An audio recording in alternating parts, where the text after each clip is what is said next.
Kendrick Lamar just dropped 2 new diss tracks titled Meet the Grams and Not Like Us. In Meet the Grams, Kendrick Lamar targets not only Drake, but also his mother, father, and his son Adonis. And in the Not Like Us record, he only targeted Drake. The lyrics are connected to each song, so it's important to understand everything. Starting with the cover art for the song Meet the Grams, a report reads, academics got intel from Kendrick's camp that the details of the cover of the Meet the Grams song containing a glove, Ozempic, receipts, etc. was stolen from a suitcase that belonged to Dennis Graham, Drake's father. This cover art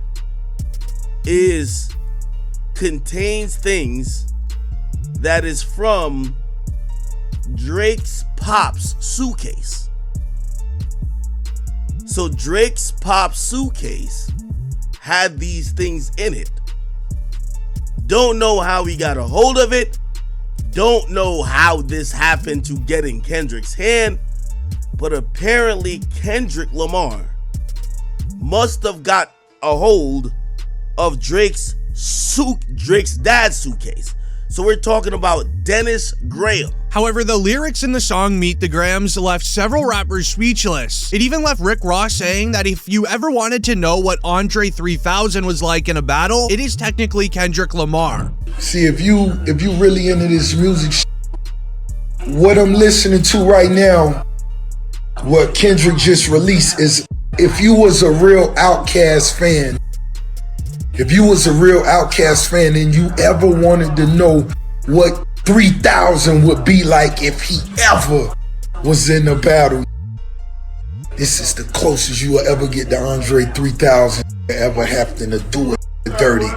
It's Kendrick Lamar, right? He is saying this because of one specific lyric in the song. Kendrick Lamar would rap a set of lyrics, with the first one being, "Dear baby girl, I'm sorry that your father was not active inside of your world. He didn't commit to much, but his music, yeah, that's for sure." The second lyrics being, "Should be teaching you timetables or watching Frozen with you, or at your 11th birthday, singing poems with you. Instead he's in Turks, paying for fun and poppin'. I want to tell you that you're loved, you're brave, and you're kind. You got a gift to change the world, and you could change your father's mind." Now, Kendrick Lamar is alleging that Drake has a hidden daughter. Around the age of 11 to 12 years old, more lyrics would relate to Kendrick, stating that Drake is hiding the daughter because of what the baby mama could look like. However, it seemed like this was a planned situation by Drake to have Kendrick Lamar go and make a diss track about false information. And allow me to explain. In Kendrick's song 616 in LA that he dropped right before Meet the Grams, Kendrick Lamar would rap the lyrics, "Have you ever thought that OVO is working for me? Everyone inside of your team is whispering that you deserve it. You can't 2C slide out of this one. Your entourage is only to hustle you. 100 men that you got on salary. It's time that you look around who's around you before you figure out that you're not alone. Ask Mike what he would do." Now, this is basically Kendrick Lamar saying that there is a rat inside of OVO giving Kendrick Lamar info about Drake. Drake would then co-sign this one Instagram comment by liking it. It reads, "If Drake is laughing about it on his story, he probably fed this dummy some fake information and he ran with it." This relates perfectly to Drake's Instagram story that goes and reads, "Nah, hold on, can someone find my hidden daughter please and send her to me? These guys are in shambles," with tons of laughing emojis. Then 6 hours later, it would be confirmed by DJ Academics and No Jumper, and I quote, "A source close to Drake denies that he is hiding a daughter. A source close to Drake would tell TMZ, the allegation about a secret child is an utter fabrication." The source echoed that Drake's own sentiment, which is to suggest that Kendrick is now losing in their ongoing beef because Kendrick Lamar is using bad intel in his diss track. This is a 1000 IQ play by Drake, and while recording the video, Academics would just receive a text message from Drake that reads, "If anyone can find proof that I have a daughter, I'll quit rapping and I'll come work for you." Hey,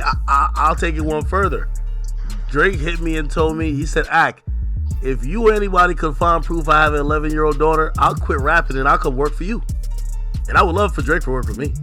Due to this, a source claims that Kendrick Lamar then went into emergency mode. This is why he would then quickly release the track titled Not Like Us only 12 hours later. Kendrick Lamar would start the song by rapping the lyrics, "You think we're gonna let you disrespect Tupac, boy? I think that Oakland show might be your last stop, boy." Now, Drake released a song titled Tailor Made Freestyle. In the song, Drake wrote verses for an AI cloned voice of Tupac and Snoop Dogg. In those verses, Drake actually dissed himself from someone someone else's view and then had the AI voices rap the lyrics for Drake. This was even a huge surprise to Snoop Dogg, as it would be reported Snoop Dogg reacts to AI Snoop being used on Drake's second diss at Kendrick. They did what? When? How? Are you sure? Right off, everybody calling my phone, blew me up. What happened? What's going on? This, however, left a few fans feel a little weird about the entire song. Some fans believe that it was disrespectful what Drake did by AI cloning Tupac, who is a legend in the industry. But it seems as if Drake did it for one reason, because Kendrick Lamar did something similar in the past. It's also hypocritical for people to be saying that Drake using AI to sound like Tupac when rapping from his perspective is whack, because when Kendrick used AI to deepfake himself in the music video of The Heart Part 5 to look like he was rapping as Kobe or Nipsey Hussle, nobody criticized him and everyone just showered him with praise for that. This is also different than typical AI music, which is used to deceive fans into thinking it's a real verse from the artist, whereas Drake was rapping from someone else's perspective using the AI to sound like him, and rapping from someone else's perspective is something artists have been doing forever. As Kendrick Lamar did the exact same thing, but in a different way. In my opinion, no one should be using an AI voice of a rapper that has passed, but comment down below what you think about that. Now, Kendrick Lamar would also end up confirming a theory that he shared earlier in diss tracks before. Kendrick Lamar would rap the lyrics in the Not Like Us track. You called Future when you didn't see the club. Lil Baby helped you get your lingo up. 21 gave you false street cred. Now, Kendrick Lamar mentions 21 Savage here because his team was sharing a video at 21 during an interview. Now, Drake and 21 Savage have become very good friends in the last year. They've been going on tour together, they had an album together, etc. Now, in the video being shared is 21 Savage saying that Future is bigger than Drake in the hood and in the clubs. Niggas don't be listening to Drake like that. Well, if I wasn't a rapper, I don't feel like I still would listen to Drake for real. It's just I'm a rapper, so I understand the work he put in now, like how hard he go. Wait, like when you ain't no rapper, all them statistics don't mean shit.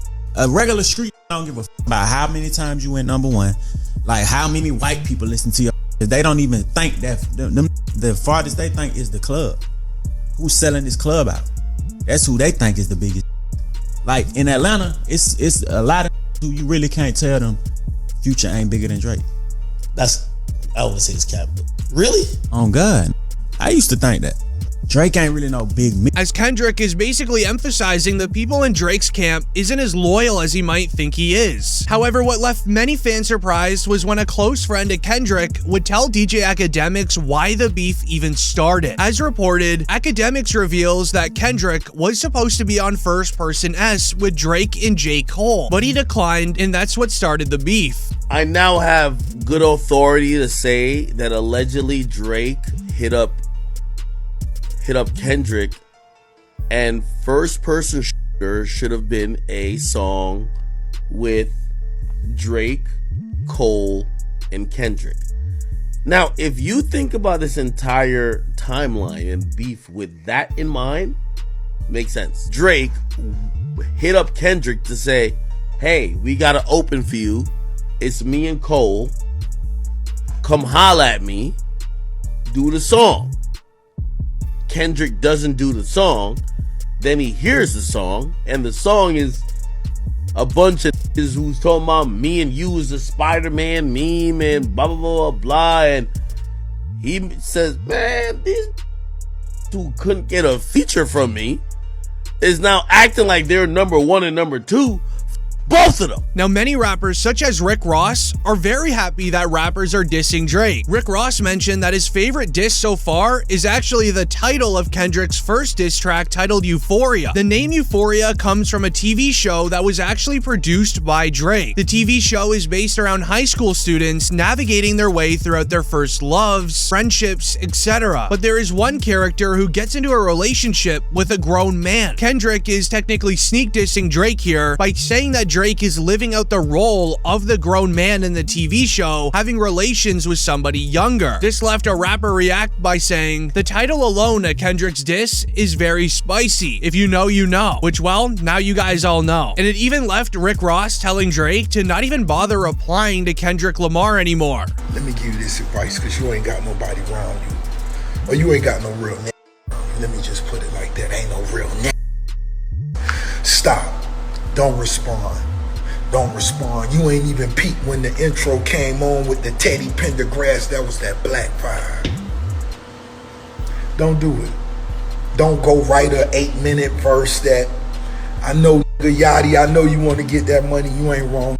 Keep buying them big houses, but However, this is only the beginning because the lyrics in all of Kendrick's diss songs so far are unbelievable. As Kendrick would rap a line saying, "Ain't a 20v1, it's a 1v20 if I gotta deal with the guys that write with you." This is a very simple reference. As reported, Kendrick flipped Drake's "What is this, a 20v1" line by saying that Kendrick is going against 20 different writers who ghostwrite for Drake. The following line, Kendrick Lamar would rap the lyrics, "Yeah, Cole and Aubrey know that I'm a selfish guy. The crown is heavy. I pray that they're my real friends. If not, then I'm YNW Melly." This right here is a jam-packed line. First mentioning YNW Melly, who is allegedly responsible for the 2 passings of his best friends, YNW Sack Chaser and Juvie. Kendrick Lamar is saying that he's gonna turn into Melly on Drake and J. Cole if they don't start being his friend. YNW Melly would even react to this from his jail cell. It would be reported, Melly reacts to Kendrick Lamar's reference of him on Euphoria. The rapper tells TMZ, "Kendrick is one of my favorite rappers, so I do feel honored. I'm a household name just for the wrong stuff." Then Kendrick would say that J. Cole and Aubrey know that I'm a selfish guy. The crown is heavy. Kendrick is referring to the big 3 of himself, Drake, and J. Cole, saying that he is the main guy out of the big 3 and that he deserves the crown for being king. As Drake and J. Cole released a song titled First Person S, where J. Cole disses Kendrick. So what exactly did Drake and Cole say about Kendrick that was a sneak diss? On First Person, J. Cole has a bar where he says, "Everybody steppers, well F it, then everybody breakfast, and I'm about to clear up my plate." Steppers here is obviously a reference to Kendrick's most recent album, Mr. Morale and the Big Steppers, and clearing my plate likely means winning the competition for best rapper over Kendrick. And Drake in his first verse asks the question who the GOAT rapper is, and he uses a clever double entendre to say that only him and J. Cole are in the GOAT conversation, meaning Kendrick is not. J. Cole also probably has the most notable line in First Person, where he says, "Love when they argue the hardest MC, is it K. Dot, is it Aubrey or me? We the big 3 like we started a league, but right now I feel like Muhammad Ali."